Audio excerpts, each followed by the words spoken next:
Voilà, merci beaucoup mesdames et messieurs, très chers abonnés de Global Télévision Moscou. Donc bonjour, bonsoir, ça dépend de l'ère à laquelle vous allez suivre cette émission enregistrée. Donc voilà, Lelo Toro Solo, la scandale moko ezoleka na football congolaise.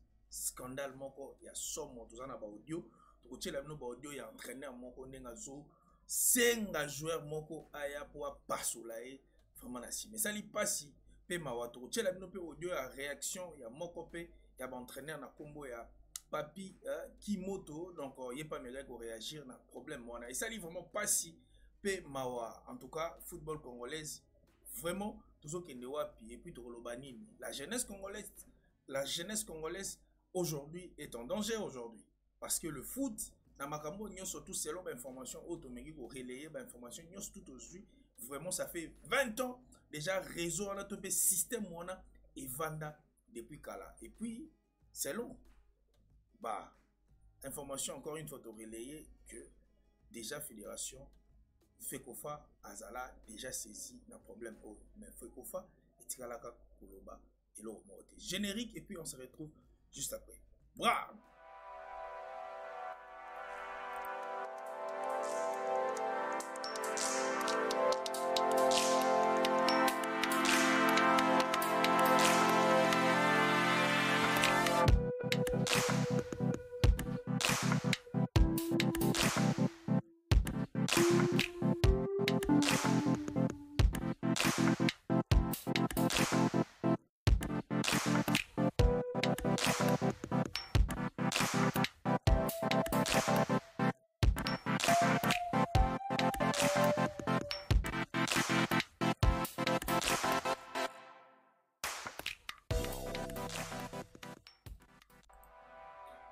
Voilà, merci beaucoup. Tozongi na plateau Nabiso ya global, hein, donc je vais mettre depuis Kinshasa, hein, donc la capitale, hein, donc de la République démocratique du Congo. Na pesi bagolonyo surtout de partout oyo balandaka biso depuis depuis Moscou, mais mikolonyo surtout toza na Kinshasa mabele ya banka.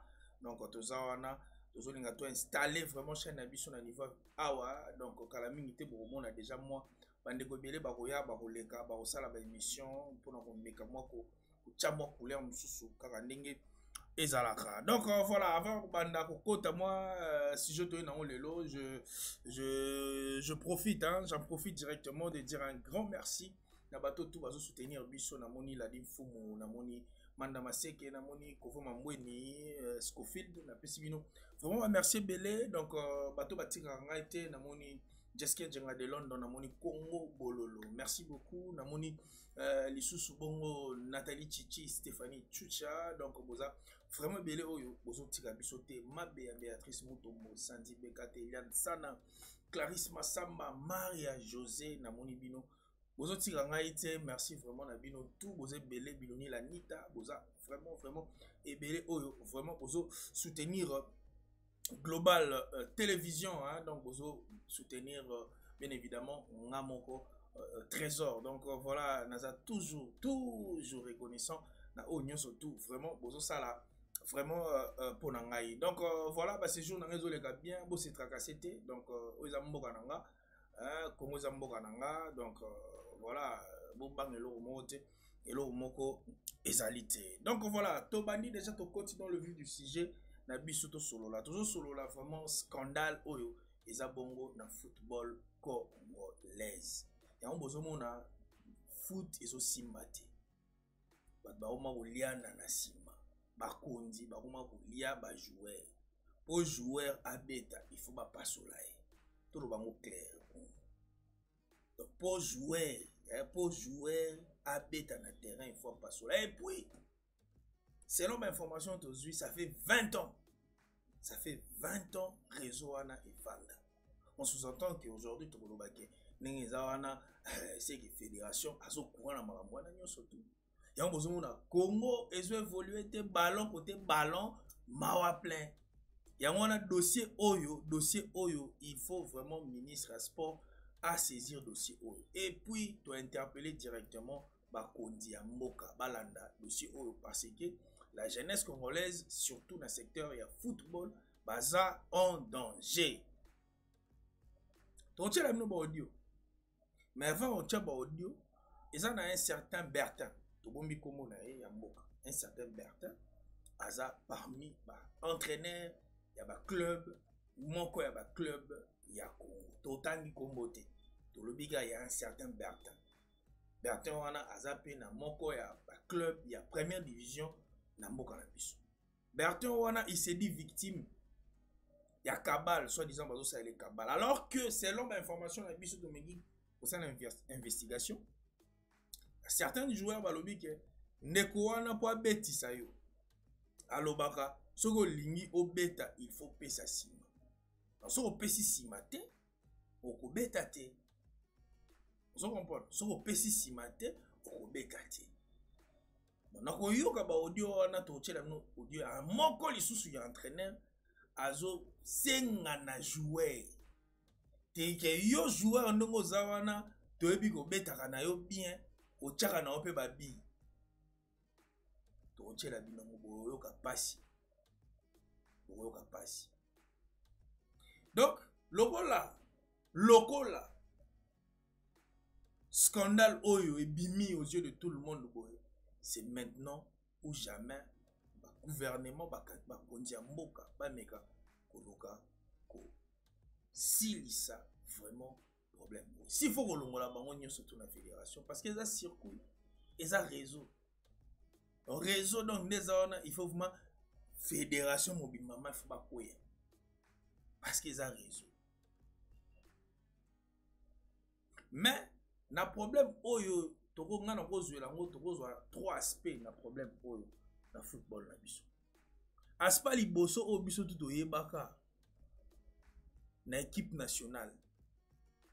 Aspect liboso ezalaka 10%. Donc joueur à cause à la aoti libanda po o beta, po amata beta il faut payer ça 10%. Pour biso to ebi. Deuxième aspect,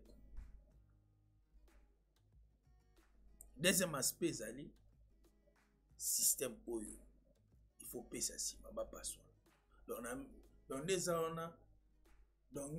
ma solo si on a foot mon na mamoto.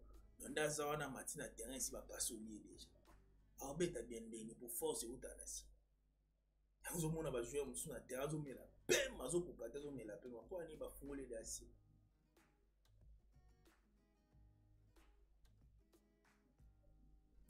Troisième aspect, ezali la sacrifice.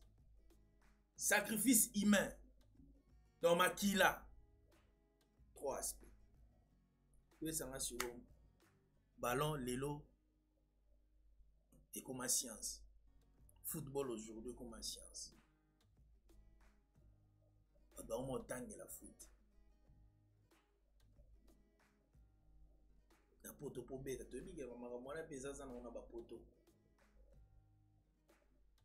Et bah, quête, ils continuent toujours pour ça. Parce qu'aujourd'hui, le football, ils ont le sport mongo.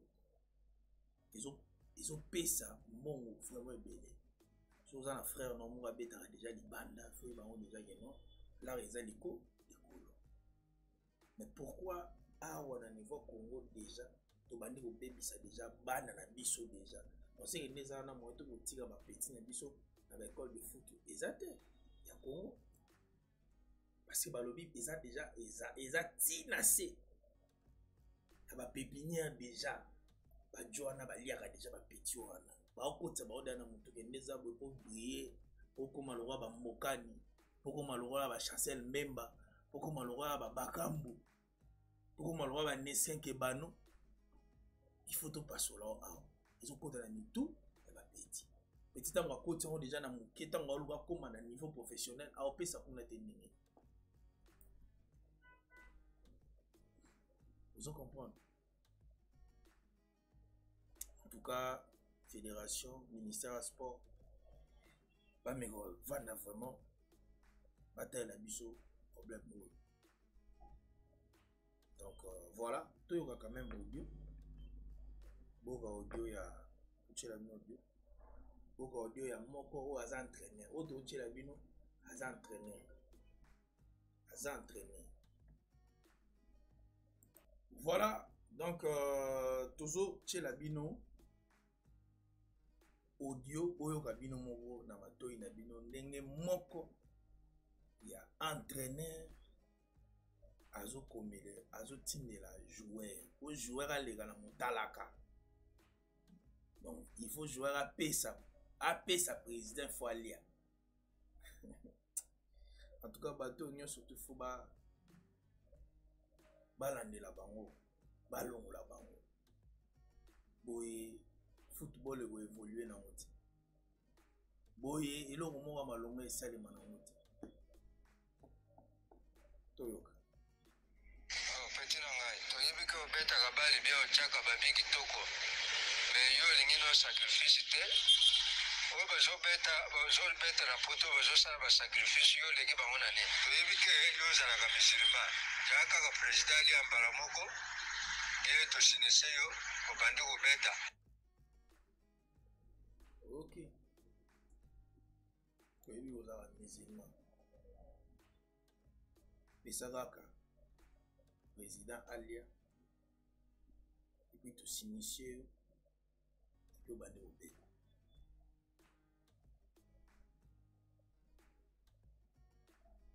Konjamboka. La jeunesse aujourd'hui est en danger. Donc, awa doit interpeller directement le ministère du Sport. Ami Hollande la Maramouana. Et chef de l'État paie. Hollande la Maramouana pour.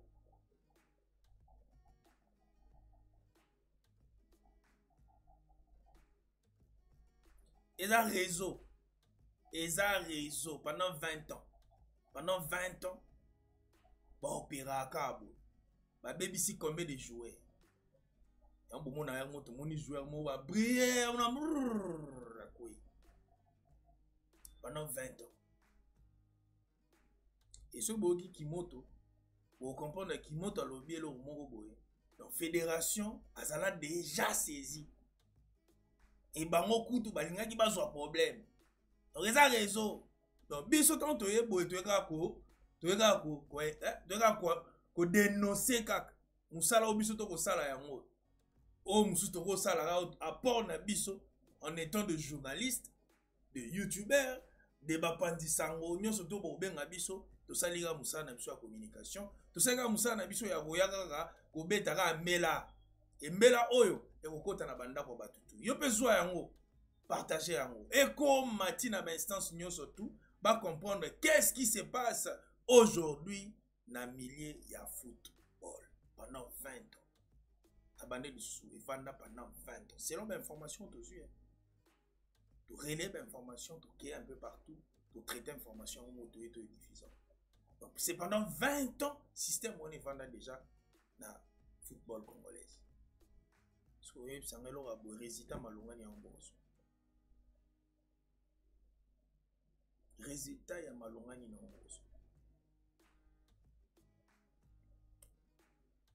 Donc voilà, c'était un peu ça. Donc tout ça quand même Kimoto, Toga Kimoto, Yepé, Apesaki. Il faut sauver cette jeunesse. Il faut la sauver, il faut la protéger. On a inverti la hiérarchie dans cette amicale des entraîneurs et notre président était présent. On était à 4 ou 5 personnes. On voulait qu'on fasse quelque chose, qu'il y ait une lettre éthique. Si on attrape quelqu'un, il faut l'enlever. Il faut vraiment les éradiquer même, ou les suspendre définitivement pour qu'ils ne s'approchent pas près des joueurs ou des jeunes joueurs. Mais malheureusement, ces jours-là, on n'a pas abouti, on ne nous a pas écoutés. Voilà, à partir de cela, et on était vraiment dégoûtés de tout ça. Pour les menaces des gens... Oui, ok. Il a un été dans l'objet aussi. Kimoto au téléphone. Donc, audio, on est à Kimoto. Donc, ici, déjà, ben, informa déjà. Bah information na bango déjà.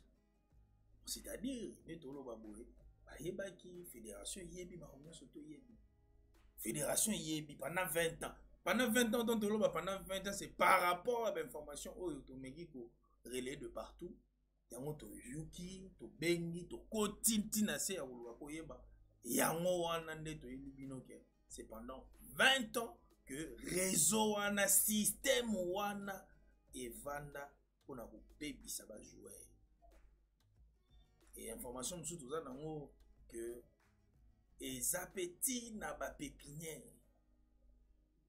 On a lobaki yango tokobanga kotinda bana na biso bakende na ba école de foot po ba prédateur wana bazali. C'est la sorcellerie.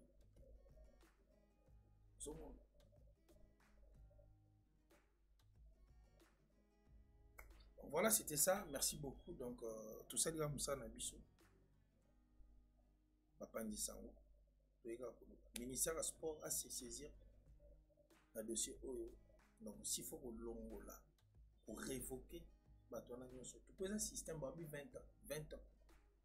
20 ans. On a 20 ans, on a joué, surtout, et puis, ça, là, on a une baléga na motala. On va jouer à la nuit, surtout, on a un baléga na motala. Pendant 20 ans. Aujourd'hui, les joueurs peuvent belé, les victimes belé, les bassi na bana, les gars peuvent. Merci beaucoup, donc merci à bande tout va soutenir Bisso. Donc tout possible, merci. Restez branchés, connectés sur Global Télévision Moscou, la chaîne promotionnelle, chaîne actualité, tu vas toujours voir pour encourager solo la oignon sur les communauté na Bisso. Donc voilà, tout simbara na bokebi, toujours gagner parce qu'on ne sait jamais. Donc voilà. Les informations, les actualités trop sensibles. Et je pense que tout solo, on a moins de les épées de sensibilité. Mais sous-souté. Je pense que le message n'a pas été écrit. Il est bien partagé vidéo, partager les vidéos et qui est vraiment coûte à coûte un peu partout pour réagir à un problème pour sauvegarder en tout cas jeunesse congolaise. Parce que football, le lot. Et puis là, par rapport à Nenga Nengeto, Namiki Olobake, Banda depuis Kala, ils ont la commune Oyo, vraiment, ils ont connu ça Makasi. Attendez, les bisous, ils ont commune à ma tête. Ils ont fait Ngiringiri, Ngiringiri, ma tête. Ils ont connu ça Makasi à Osakanati. Donc, les Awana, ils ont connu ça Makasi à Osakanati. Donc voilà, il faut vraiment ratissage, assainissement, il faut ça, un secteur Wana. Pour nous sauvegarder la jeunesse. Donc voilà, c'était un peu ça, votre humble, moi, Trésor, donc on vient de présenter qui, vraiment, moi, émission où il y a manqué, pour nous conformer, surtout. Donc, la live, émission, pourquoi, toujours ça, toujours la live, si on a